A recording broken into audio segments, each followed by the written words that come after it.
Are you eager to increase your influence as a leader? Do you want to rally your team more, inspire others, have confidence when you go and talk to even the most tricky of stakeholders, and make sure that you share ideas that get bought into, ultimately improving your leadership impact? Well, if you do, today's video is for you.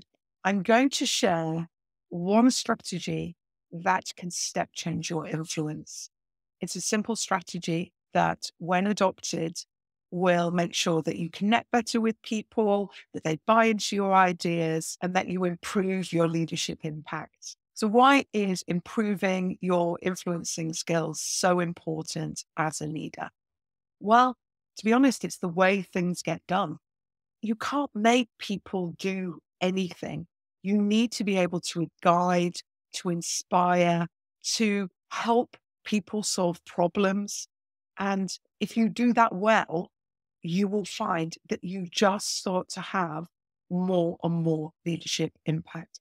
People listen to you and your ideas. People are willing to do what you ask of them. And that is a critical part of being a leader. And it's not just in your team, it's about your cross-functional colleagues, your stakeholders, because work doesn't stay in a team, work moves across team. As a manager and a leader, you need to be able to navigate those relationships with confidence, be building strong relationships with your cross-functional colleagues and influencing them. The key to improving your influence is building genuine relationships. You need to invest time building relationships with your team and your stakeholders, understanding their needs, their issues, what's important to them, and gaining trust. And how do you do that? You ask them. Yeah, that's my incredibly powerful number one strategy. Ask questions. And if it's that simple, why is it so often missed? Okay, so here's the challenge. Imagine the scene. You have developed a plan that would resolve a big issue within your team, and you have set up a meeting with your manager to talk about it. You've worked hard on this plan. You may even have a PowerPoint document to share with your manager.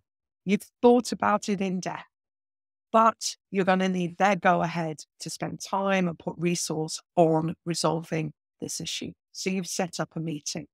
But this is what most people do. They would go into that meeting, they would frame the problem, and then they go into pitch mode.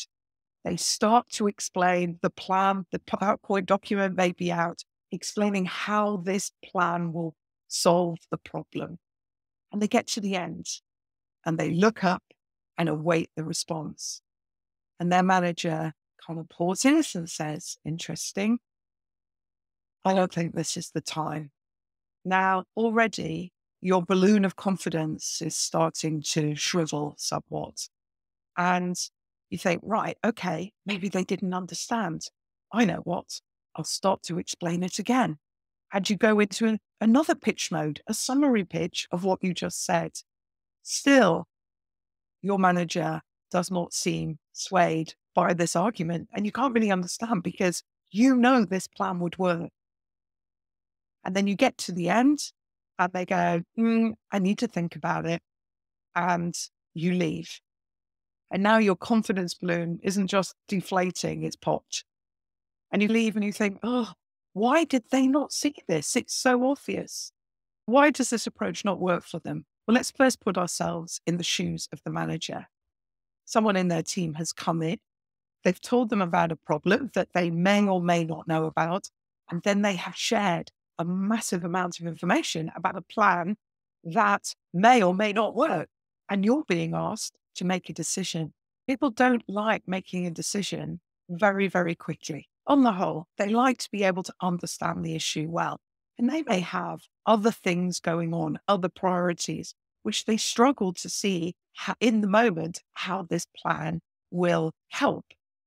So they will always defer to being cautious, giving themselves more time to think. And the proactive leaders will guide the person and tell them what they need to do to help them understand the problem better.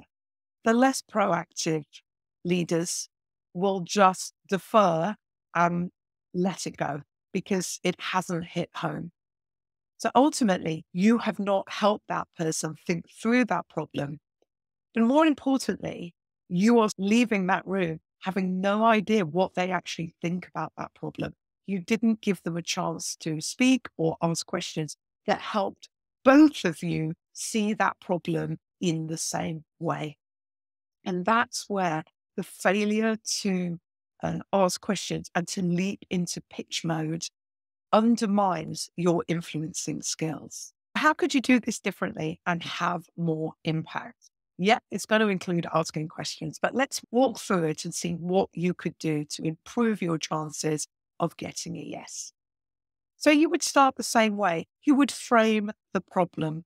And then before you do anything and get anywhere near the pitch, you are going to ask questions, and not just one question. You're going to ask lots of questions so that you understand and have a discussion with your stakeholder, your manager, about that situation first before you get into solving the problem. Now, this sounds very easy to do.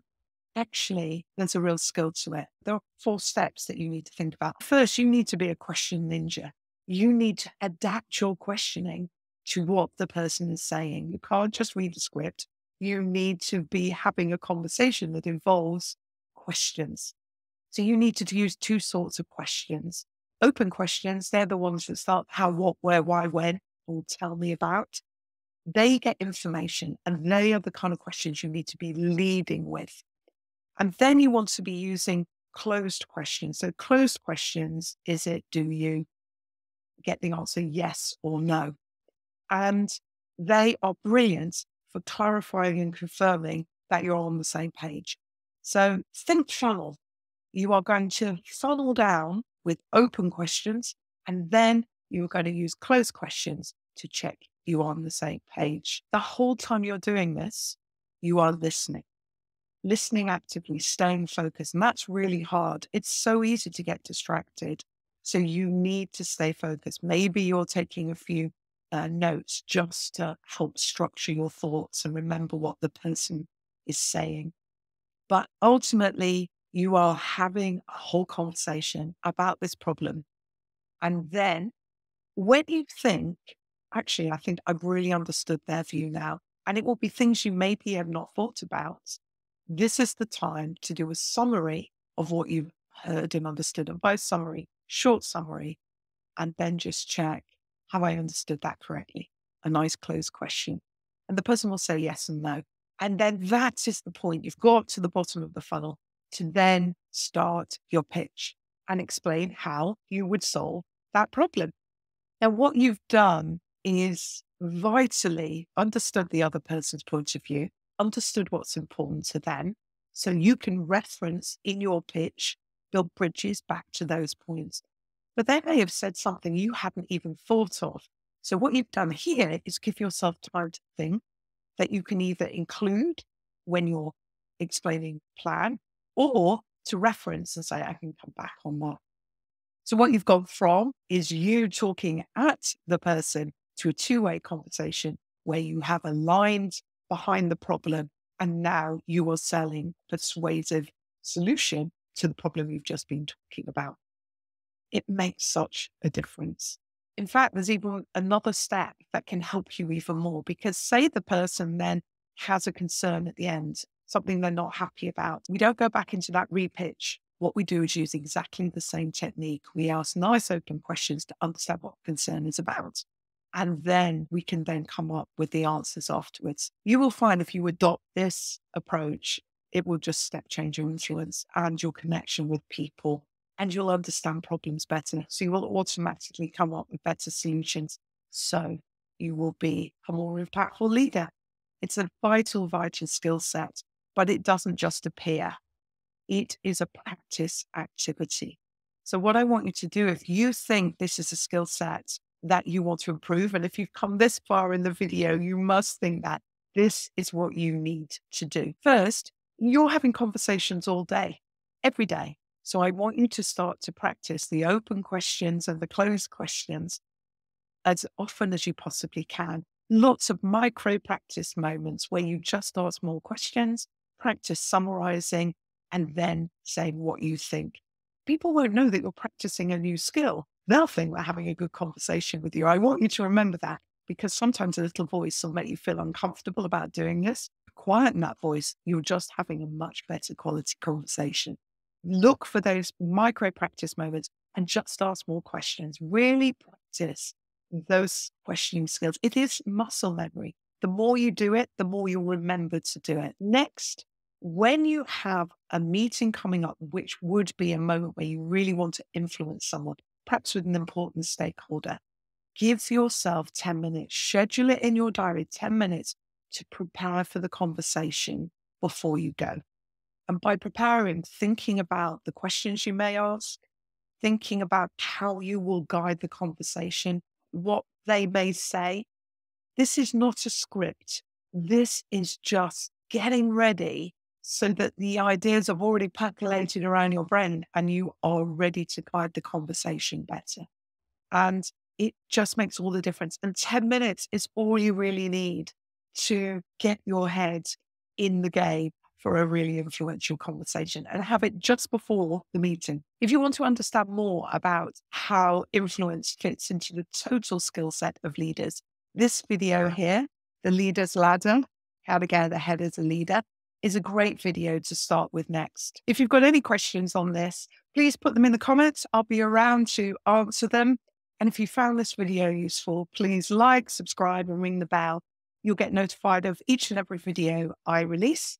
And it helps like-minded managers like yourself find this channel. And I would be very grateful. Okay, until next week, take care.